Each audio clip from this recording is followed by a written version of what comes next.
Good morning guys. So, tatawid lang ako ng Boracay. 15 minutes away lang yon from here sa office namin. And, sunscreen muna tayo. So, meron akong na-discover na sunscreen. Ayan siya. Tapos, ganito yung texture niya. So, magsa-sunscreen lang tayo. Bago tayo lalabas. Kasi, although wala namang araw kasi maulan. Pero kahit na medyo maulan, tatawid pa rin tayo ng Boracay para kumain. Yeah.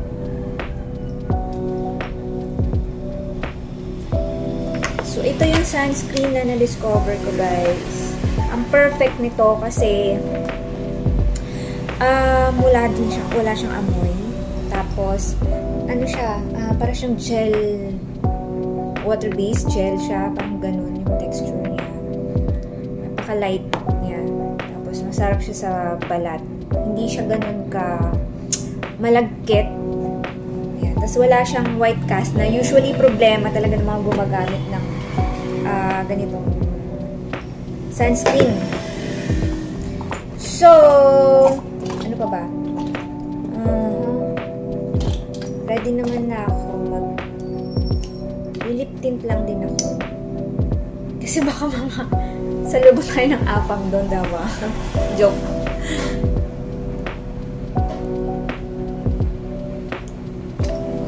Ayan. Tapos, where is my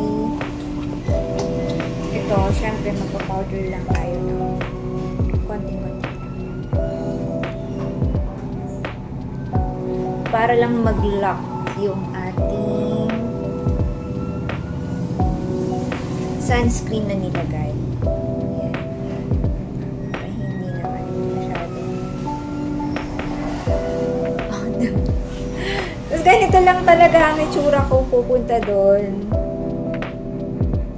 Titignan natin kung makakapagtampisaw tayo sa dagat doon. Pero, ayan. Yun lang muna ang aking preparation for today's video. Bago pumunta ng tumawid ng Boracay. Ayan. Koji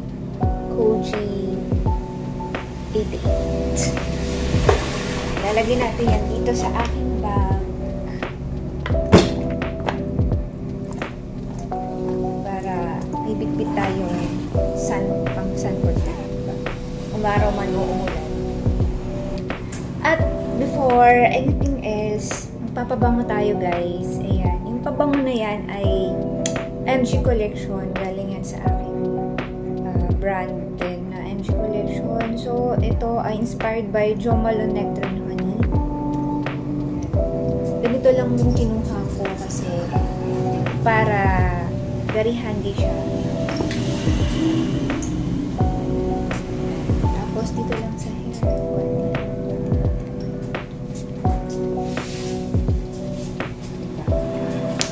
Tapos isushoot na natin yan dito sa aking bag.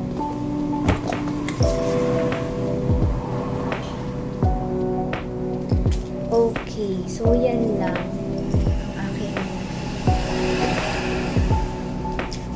Preparation sa pagpunta sa Boracay. Siyempre nag-short tayo guys kasi i-expect tayo na mag-ano tayo, magdadagat tayo. Hindi, tatampisaw lang pala ako kasi umuulan. I mean, papakita ko sa inyo yung weather.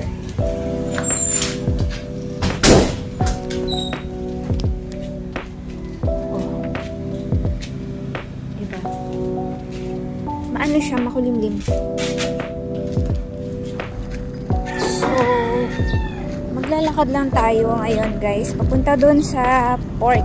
Kasi napakalapit lang naman yung port. Galing doon sa place. Parang 5 minutes away lang na lakad. Tapos, actually parang wala pang 5 minutes. Masyadong malapit na port. Tapos, from port to Boracay, Katiklan Port to Boracay. Siguro parang 10 to 15 minutes lang na biyahe gamit yung maliit na bangka. So andito na tayo sa port, guys. Kuha lang tayo ng ating ticket. Ayan. So andito na tayo sa loob, guys. So andito na ako.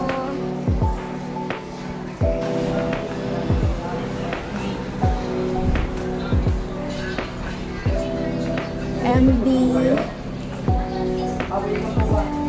Kilarios. So, ayan na, guys. Dito na tayo sa port. Dahil residente ako ng Aklan, ng Katiklan. Ayan. So, ayan yung sasakyan natin. MB, hanapin natin yung MB Kayla. Sasakay tayo dito ng bangka. So, ganito ang itsura ng bangka nila, guys.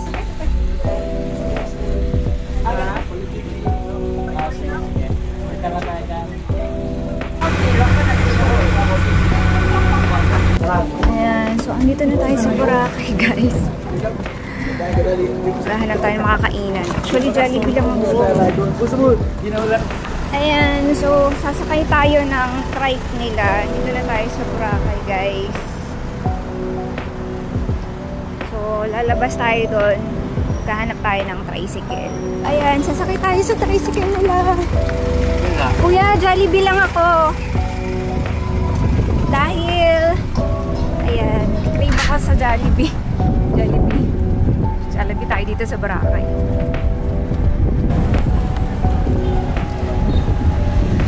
Okay, so andito na tayo, guys, sa Jollibee. So, mag-Jollibee lang tayo for today's video. Tingnan ko din kung ano pa yung pwede kong maikutan dito later. Pero for the meantime, kain muna tayo dito sa Jollibee. See you ulit sa next video. Bye! So, ito na yung in-order ko, guys. Nag-order ako ng coffee latte. Tapos, 1-piece chicken with fries and rice. Tapos, peach mango pie. So, guys, lastly pala, bago ako talagang mag-final na cut, alam ko na kung bakit napaka-dayuhin ng Boracay. Kasi napaka-hospitable talaga ng mga tao dito. As in, ang babait ng mga tao dito. So, yun lang, guys. See you ulit sa next video. Kain muna tayo. Bye!